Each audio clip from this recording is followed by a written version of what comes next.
Tonight on The Cycle, we help you decompress from the political Super Bowl. An innocent man gets kicked by police while he's on fire, and the U.S. clashes with Iran over territory in Syria. All that and more coming to you live right now.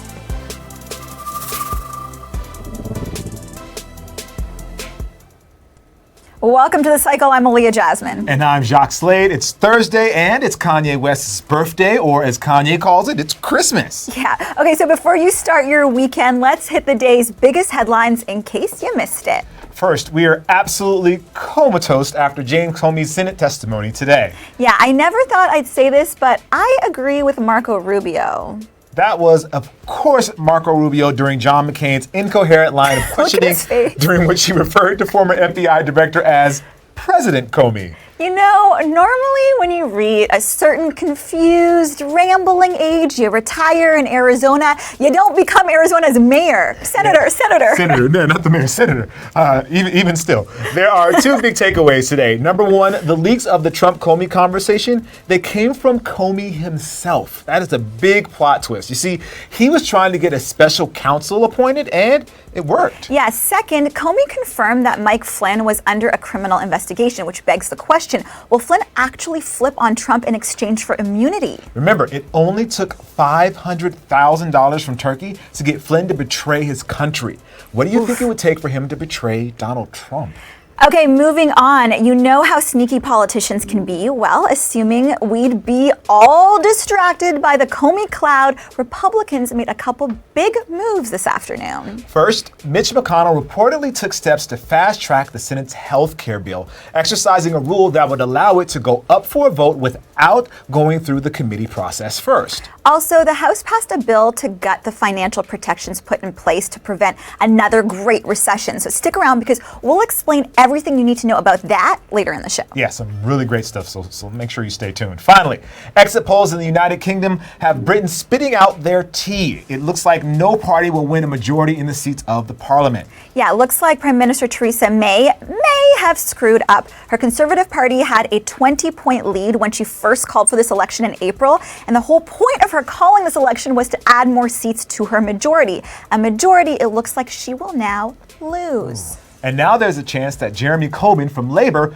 could become the next prime minister by forming a coalition government with the Liberal Democrats. Okay, so if you're not following, that's an April poll that brought down Theresa May in a June election. And that's in case you missed it. Yep. And now, the most important stories that got swallowed up by the Comey frenzy, it's below the fold.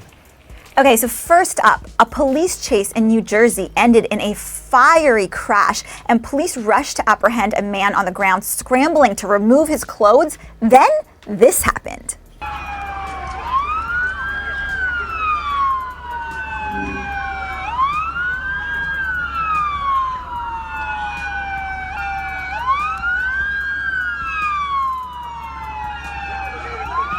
The officers kicked him repeatedly and dragged him across the concrete, and if that's not upsetting enough, it turns out he wasn't even the guy they were chasing, just an innocent bystander.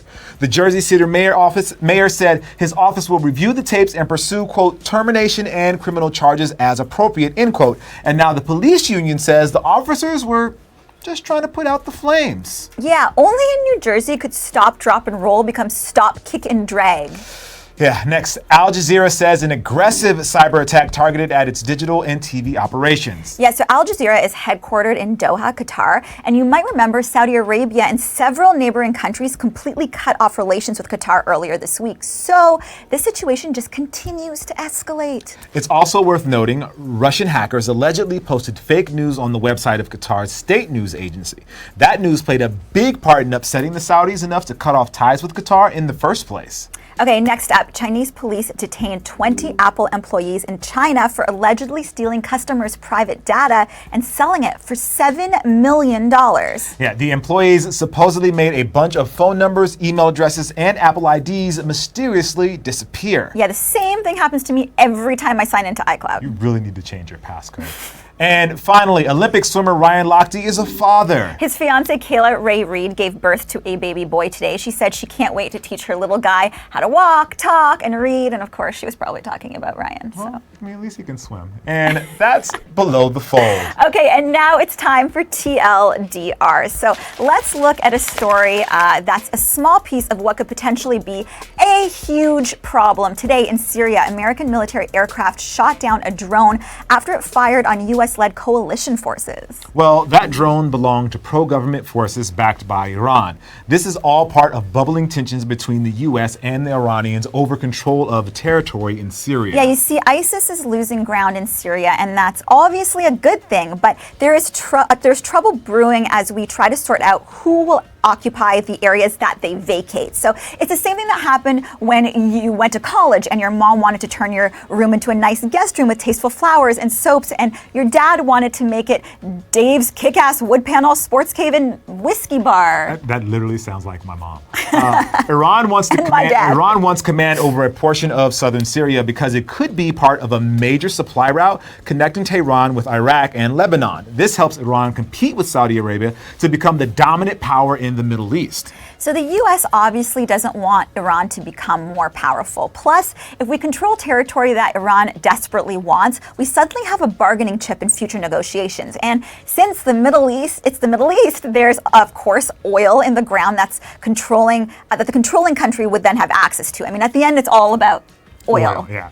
Tensions in these areas have been growing in recent weeks. On Tuesday, the U.S. dropped an airstrike on pro-government forces they say encroached on our territory. Yesterday, the pro-Assad coalition said they'd be willing to bomb American troops if they crossed territorial, quote, red lines. There was also an ISIS terror attack in Tehran yesterday. And then today, this drone comes flying into U.S.-held territory. Yeah, it's a complex situation with confusing alliances and conflicting goals, but it's worth paying attention to. The last thing the world needs is a proxy war between Iran and the U.S. inside Syrian borders. Yeah, and that's TLDR. Okay, so moving on. Financial regulation. Some of the most boring words known to man right after foreign cinema and the music of Ed Sheeran. Whoa, leave Ed Sheeran out of this. Okay, this is Eat Your Veggies. So House Republicans today passed the Choice Act, a bill that would undo many of the restrictions we put on Wall Street after the 2008 financial crisis. We're going to explain it all, but to keep you from falling asleep, we'll break it up with some hilarious clickbait, like this. So that's a man trying to break into an ATM with a backhoe. There's a joke there, I just don't know where it is. There's a joke there. Gotta get your money. All right. There you go. All right. Anyways, think way back to 2010. We know you blocked out that whole year after the whole Lost finale thing, but you might remember our Congress passed a little bill called the Dodd-Frank Wall Street Reform and Consumer Protection Act. Yeah, it was named after Congressman / drunk uncle Barney Frank and Senator / eyebrow model Chris Dodd. The idea was simple: prevent the events of 2008 from ever happening again. No more recessions, no more bailing out banks, no more Indiana Jones sequels. Whoa. And for 7 years, it's worked. But now, Republicans say it killed the economy. As you can probably guess, Trump has even called it a disaster. All right, so we know that you're fading because I am. So let's check out this video of a cute family of bears trying to climb a fence. Look, go, up. Look at the two on the right. They're like, no, I'm going to go first. Mom said I could go up first. Not you, it's me. Oh, that one guy's having so much trouble. All right, guys, welcome back. So, what does this new bill do to Dodd-Frank? For starters, Dodd-Frank established stress tests for banks like heightened standards to make sure we wouldn't have to bail them out in a crisis again. But under the new bill, a bank could be exempted from those tests if it has 10 times more capital than money it could stand to lose. Next, the bill repeals the Volcker rule, which stops banks from making risky trades for their own profit, as well as the fiduciary rule, which mandates the retirement advisors put their clients' interests over their own. I'm going to just repeat that. Republicans don't think financial advisors should have to care about their clients' finances. Finally, worst of all, the bill neuters the Consumer Financial Protection Bureau, an agency established by Dodd-Frank to oversee all kinds of financial services like student loans, payday loans, credit cards, mortgages, and more. Okay, we're almost done, so let's take one more break. So this is a statue made out of dryer lint of LeBron James. Yeah, I hope there's a Golden State Warrior to help sweep that up. Whoa. It was a lint joke, guys. Whoa. Relax, Cavs fans. It was a lint joke. Okay, but there's good news too. So the bill still needs 60 votes to pass the Senate, where GOP Senator Mike Crapo says that he'll work across the aisle to get votes that he needs. But you know what I think? I don't think he needs to touch the bill. It's already full of crapo. Whoa, last name joke burn. Look at you. Crapo. All right. At the end of the day, it's really unlikely that the House bill will get through the Senate in its current form. But if today's vote does anything, it shows what Republicans think is important. While the rest of us were trying to determine whether the president is guilty of obstructing justice, Paul Ryan and his Death Eaters were voting to eliminate the rules that might prevent the next global recession. So what can you do? You can call your senators, email them, bang down their doors, because we can't afford 2018 to be like 2008. I mean, Indiana Jones 5 is already in pre-production. And Scary. that's eat your veggies. Okay, finally, let's finish up today with a lesson about paying attention to details. So Newsweek writer Kurt Eichenwald tweeted this photo as part of an argument he was having with a troll. Some eagle-eyed observers noticed that one of the tabs open in his browser was something called Bichiku, which is a Japanese tentacle porn comic. Now, we're not going to explain what tentacle porn is. You can make your own assumptions. Yeah, so Eichenwald tried to explain why the comic was on his computer, saying that he and his children were attempting to show his wife that tentacle porn actually exists.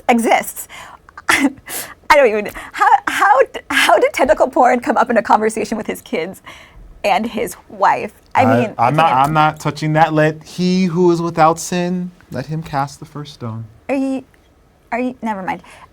There's also the question of how that guy on the internet recognized the title of the comic in the first place, right? You know, this clears up. I think giant squids and tentacle porn give viewers a totally unrealistic expectation of how big squids are in real life. Like, you know, like on average. Because it's not. And that's the cycle, guys. Have a great weekend. We'll see you on Monday. In the meantime, like us and follow us on Twitter and Instagram. And like, share, subscribe to us on YouTube and Facebook, all that good stuff at The Cycle Live.